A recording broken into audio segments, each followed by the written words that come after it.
The U20 World Cup is officially underway, and with the 7-year build up to this point, we were all excited to see the skills of the world challenge our Blue Lock team. But am I the only one who's felt somewhat underwhelmed by recent performances? With Chapter 315's release, I think it may be safe to say that the Nigerian team is either a bunch of fraudulent players, or Blue Lock is just too broken for their own good. Well, in today's video, I'll be doing a deep dive on Nigeria's team to answer the question, is Nigeria's U20 team a bunch of frauds? Before I get into that though, I want to leave a spoiler warning for the latest chapters of the Blue Lock manga, and if you are not caught up to at least chapter 315, I would suggest clicking off this video now if you wish to not be spoiled. Now, in order to answer the question of if the Nigerian team is a bunch of frauds or not, we should start by taking a look at what we know about the Nigerian team. In chapter 308, we learn that Japan is selected for the group of death against Nigeria, where in a later chapter, it's confirmed that Nigeria is known as African champions. Now, by my definition and understanding, feel free to correct me if I'm wrong here, but being called and considered Africa's champions would imply to me that Nigeria was one of, if not the strongest team in Africa in more recent years. And through reference to the existing Nigerian U20 team, the Flying Eagles, we can see that they are intended to be strong. So yeah, I was expecting Blue Lock to be shivering their timbers when we met them. But they really haven't appeared to be the biggest threat in my opinion. I mean, looking at the very first debut chapter, we see that the 4 main aces of Nigeria, or main stars, in Bello, Obabonia, Kuso, and ONAZI, were friends for years, going back to their childhood. And yet, during play, I can't really get the scope that this team is all that strong or even deserves the title of Africa's champions. Like, what we know for sure is that Bello and Kuso have decent dribbling skills, as they were able to beat out Rin and Isagi with Kuso and Bachara with Bello and be able to send a decent pass to ONAZI to set up a shot for him. But in relation to that shot and that finishing power as a whole, ONAZI kinda sucks. I mean, Nico was able to block his shot and it inherently started a counterattack for Blue Lock. It literally took ONAZI running all the way back to the goal and barely making it, might I add, to stop Blue Lock's first assault. In that first play, if it was not for your striker running all the way back to assist you on defense and to block this shot, Blue Lock would have been up a single goal in less than 2 minutes. And if you have your striker running all the way back here to defend and help you out, and your goalkeeper doesn't even move or motion to try and block the ball, yeah, your team might suck a little bit. But maybe that's just for defense. Maybe they're really good offensively.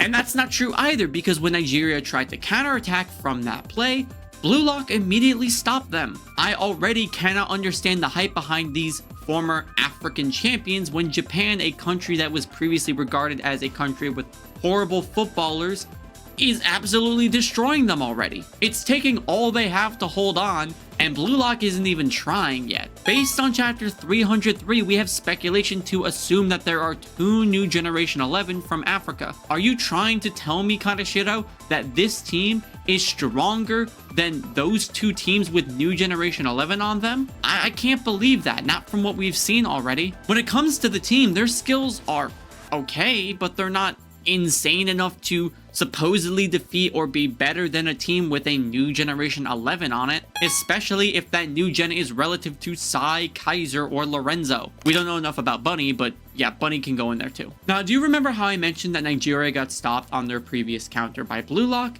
Well, it led to Blue Lock scoring a goal in under 5 minutes. So yeah, they got their first goal in very little time. The only other goal that we know of to be scored faster than this one in a regulation game was Sai's against Blue Lock over 200 chapters ago. And with simple plays from Shigiri, Isagi, and an astounding dribbling performance by Bachara, Nigeria is already 1 goal down in 3 minutes and 40 seconds. Again, with this one moment alone and all the previous ones that I mentioned, Nigeria just does not seem that strong of a team. And sure, maybe I'm just overestimating it because, yeah, goals get scored very early on in games and then it turns around and the opposing team scores one like right after. Look at the Japan U20 versus Blue Lock game. Sai scored a goal in chapter 115 and then Nagi scores his goal just 2 chapters after. But even then, recent events and conclusions have led to me assuming that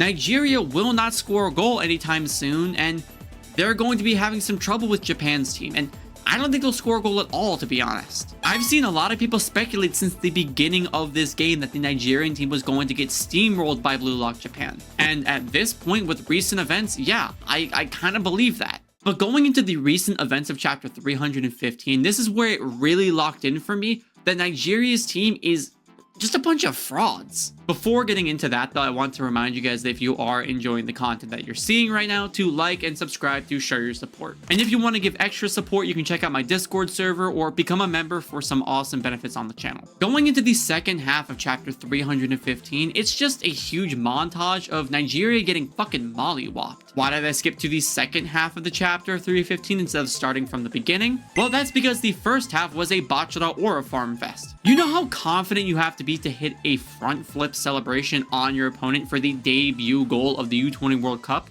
scoring your goal in less than 4 minutes? Considering bachata just broke through what is essentially 5 Nigerian defenders, scoring a goal by nutmegging one of them in the process, I think the dude has the right to flex this hard on them. But going into the restart, the Nigerian team is talking about how it's their turn to steal a point back and how they're going to counter. And ONAZI is all like, believe in me guys, I'm here and that's all we need. It reminded me of some real OG Kaiser shit. At least Kaiser had some incredible talent to establish this point. ONAZI isn't even Nico level. No hate to Nico, just saying there are a lot better players than him on the U20 team, and ONAZI is not even like there. But to give some credit, I thought the Nigerian team was about to cook and have their comeback. Because imagine talking all this trash and then just getting beat again. Nigeria then starts by taking it to bachata, to which Kuso beats him. And that's exactly what we need to see from you now. The dude who just backflipped and hit some Shaolin soccer celebration on you, take it to him and beat him one-on-one. That's exactly what Kuso needed to do to get the motivation and morale for his team up. And props to Kuso on this, because he side-eyed Isagi and was like, do not let this touch the ball or else we are screwed. And then he passes to ONAZI, at which point, Auryu pulls up. Now, if I'm being honest with you, I'm not the biggest Auryu fan. I'll acknowledge that his defense is pretty good. His limbs and height account for a lot of range, and he's useful in stopping aerial plays. But I wasn't a huge glazer for this character. ONAZI and Auryu match up, and Auryu goes into his explanation of his training during the 14-day period, to which he explains his incorporation of a new technique into his soccer playstyle, which turns out to be a simple domain. This dude saw what Sukuna did during their time in Shibuya and decided, I do not want the smoke. So he trained in judo to learn spacing, which is essentially just, it's portrayed here as a simple domain. Because no matter what ONAZI does or where he moves, Auryu simply matches his action and keeps up with him. And as crazy as this sounds, this is a huge boost to Auryu's defensive power on defense. Auryu's best element of his skill set was his massive range and ball stealing capabilities using his height or reach. And with this new training, he can keep up with players holding them into his range by matching their movements. Just as this moment is an Auryu buff, it's an ONAZI debuff. I saw some people trying to say that ONAZI is a top 10 U20 character.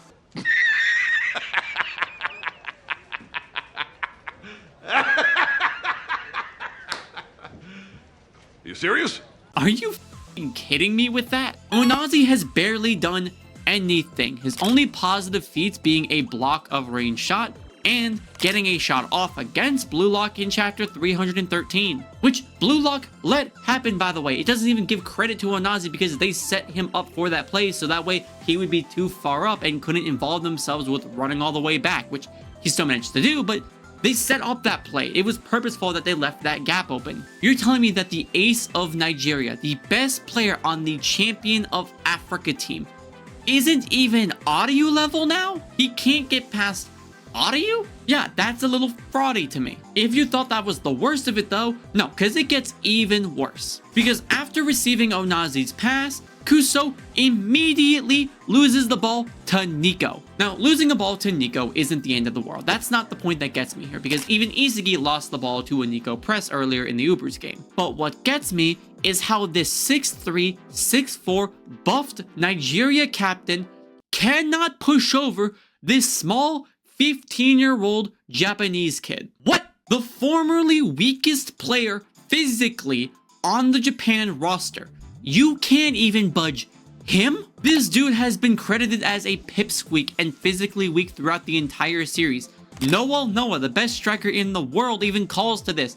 He calls him a pipsqueak and a pushover. And you're telling me that Kuso, he just can't move him at all? And when we get to see Nico's physique, holy this dude is jacked. You're seriously telling me that in just 2 weeks, Nico was able to bulk up so much so that a 6'4" Nigerian dude cannot budge him at all? And with a face like that, he's like baby-faced Adam. It's just so off-putting to me to see the physique of a Roman god on a 16-year-old child. But Nico steals the ball from Kuso, and Kuso just can't seem to get it back, which, again, is pretty crazy to me. I cannot wrap my head around the idea that Nico was able to bulk up this much in 2 weeks because all he did was just a load of lifting. Like, come on, bro. Admit you're on the roids, it's okay. But Nico feeds Ryo the ball, sending the chameleon on his way. And this is where everything gets very speculatory for the future events of the story. As Ryo receives the pass, he begins to copy Bachara, instituting the creative heart double Bachara playstyle and formation. And from Kuso's reaction at the bottom of this page, I'm pretty sure of 2 things. 1, Kuso has schizophrenia and can potentially see the 2 giant ass wasps flying around these guys,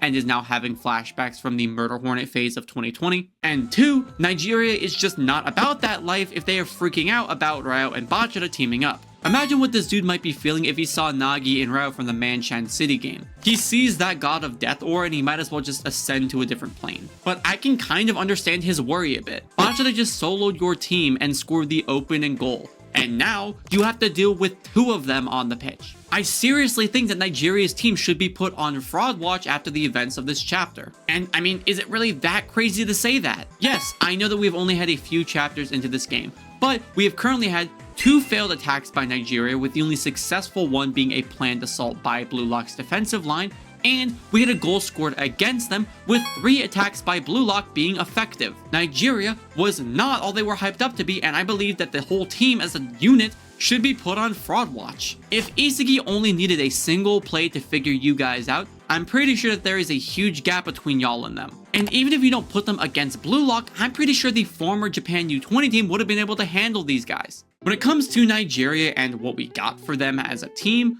I seriously think that they are not that good, did not deserve all the hype that they received, and are just a bunch of frauds. But that's just my opinion. Aside from that though, I hope you guys did enjoy this video and will continue to enjoy it in the future. I want to say thank you so much to all the members of my channel who help support me and my content. And like I said, if you want to show some extra support, join my Discord server or become a member of the channel and you would earn some awesome benefits. As for the question of the video though, does Nigeria deserve to be put on fraud watch? Leave me your thoughts down below in the comment section. And like always, I've been Arrow, thank you for watching and I'll see you in the next one.